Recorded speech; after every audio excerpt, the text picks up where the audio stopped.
Good morning, everyone. I hope you're all okay. This is the second of my meditations on the voice of the silence. As you can see, I've got all the gang with me today. They're all joining me for the meditation. What a wonderful group we've got. Kuan Yin, the Buddha, and Tara over there. So, just relax. I'm going to follow the same pattern. I'm going to just say the words, then we'll have a period of silence, and then I'll finish off with a few words of my own. Okay? So just breathe out any tension now, and just let the words sink in. Let thy soul lend its ear to every cry of pain, like as the lotus spurs its heart to drink the morning sun. Let not the fierce sun dry one tear of pain before thyself has wiped it from the sufferer's eye. But let each burning human tear drop on thy heart, and there remain, nor ever brush it off until the pain that caused it is removed.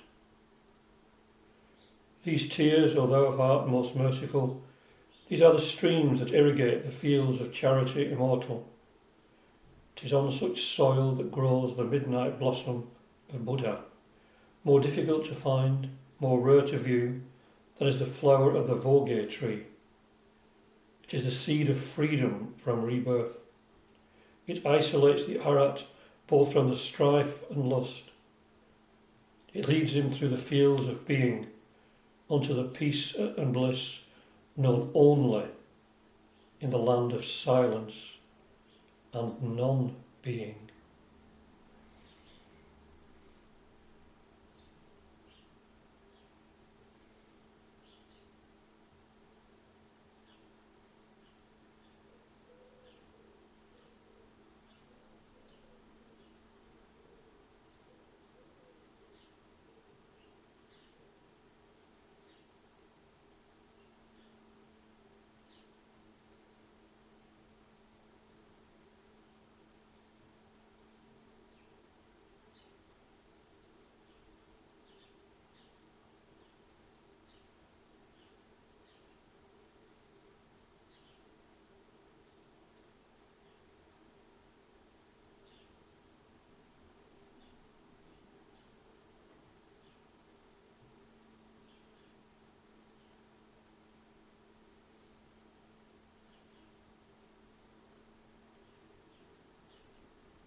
Thank you. It's worth pondering on those lines. Let thy soul lend its ear to every cry of pain, like as the lotus spurs its heart to drink the morning sun. Let not the fierce sun dry one tear of pain before thyself has wiped it from the sufferer's eye. But let each burning human tear drop on thy heart, and there remain, nor ever brush it off until the pain that caused it is removed. So this is what true compassion is all about.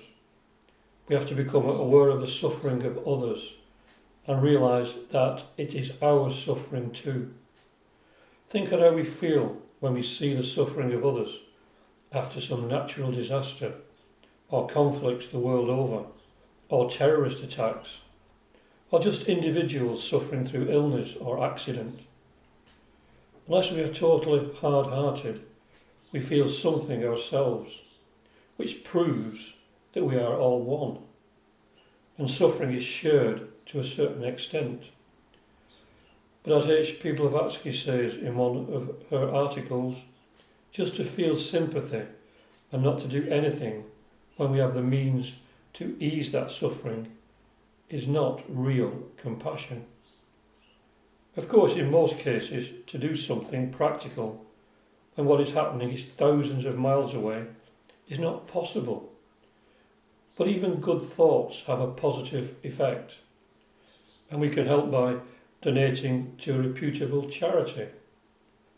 H.P. Blavatsky says that the best kind of charity, though, is that which we do personally and not through third parties. A cup of water given to one who really needs it is 100 times better than buying a dozen meals for those who can afford them. I mentioned in one or two of my articles that in Japan there are a class of people known as the Maya Konin. They are attached to Shin Buddhism. Mayo means wonderful, Ko means fragrance, and Nin is person.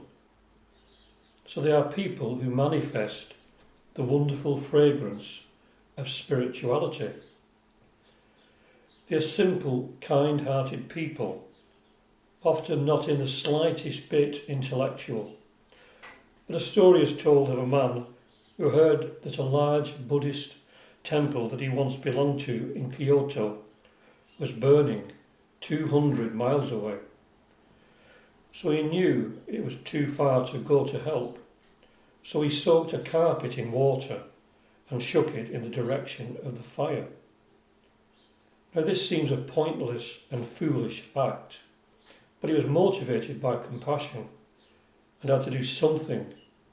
It was the only way he knew to express what he felt in his heart. So we must do what we can to help our fellow human beings in whatever ways our intuition tells us is right. And it's the same in life. Whatever promotes brotherhood, love and compassion, that is something we should promote in whatever way we can. Because that is, of course, is the main object of the Theosophical Society, a universal brotherhood of humanity, regardless of race, creed, sex, caste or colour. So, thanks for listening, and hope to see you for the next meditation. Om Shanti, Shanti, Shanti. Peace, peace, peace. Peace on earth and goodwill to all beings.